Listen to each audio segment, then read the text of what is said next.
There were days I didn't want to do it anymore. Not because I didn't love my daughter, not because I wasn't grateful, but because I was tired. Tired of being the strong one. Tired of picking up the pieces.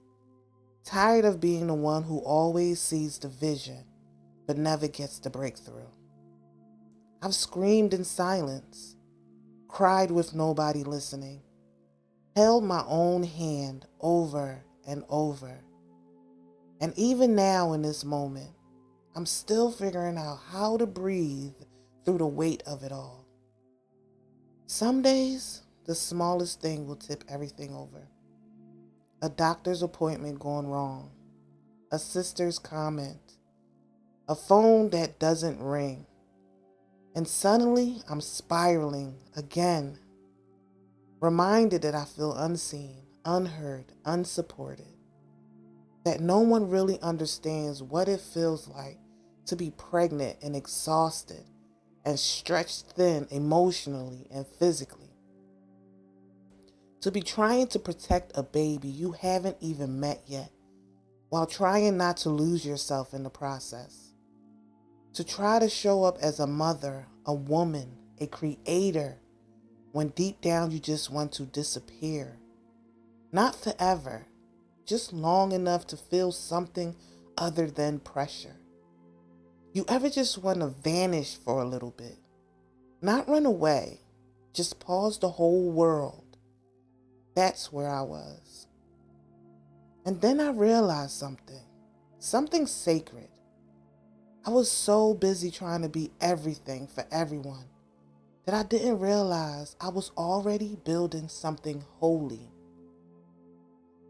And every no I whispered when I wanted to say yes, and every boundary I held when it hurt, and every morning I chose to rise when I felt like sinking, I was building an altar.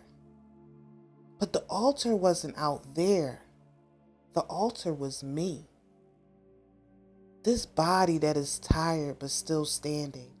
This heart that has been broken but still open. This spirit that has been crushed but still sings. That's the altar. That's the sacred space. Nobody told me that being divine wouldn't always feel beautiful. That healing would sometimes feel like hell. That choosing yourself wouldn't always feel like a win. Sometimes it feels like grief, like loss, like you're shedding parts of yourself that kept you company in your darkest nights. I miss the chaos sometimes. I miss the distraction, the pretending, because pretending at least gave me the illusion of control. But now I sit with myself. The ache, the disappointment, the rage, the longing. And you know what's crazy? I still rise. I still keep going. That's divine. That's sacred. That's power. The world told me that loving myself had to look a certain way. Bubble baths, affirmations. But self-love is not always soft. Sometimes it's dragging yourself out of bed after crying all night. Sometimes it's choosing not to text your ex even though you're lonely as hell. Sometimes it's saying no to the second glucose test when your body's already tired and aching and over it. Sometimes it's crying in the dark and letting it all out so the next day you can stand up again. Choosing yourself is a sacred rebellion. It's saying, I am not too much.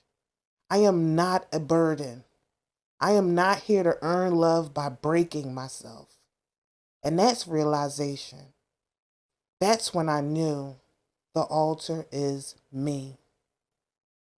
This is not about being perfect. It's about being present. About walking back into the room, your room, with your head up. About lighting your own candle. about building a throne inside your own spirit and sitting your whole self down. No more shrinking, no more explaining, no more begging to be seen. If they don't recognize your light, they don't deserve your fire. Because guess what? You don't need anyone's permission to be sacred. So if you're watching this and you're tired and you feel forgotten and everything hurts, I see you. I honor you. And I hope this video reminds you, you are not too much. You are sacred. You are the altar. And you will rise, not just because you have to, but because you were always meant to. The altar is you. This healing shit ain't easy, but I'm still choosing me.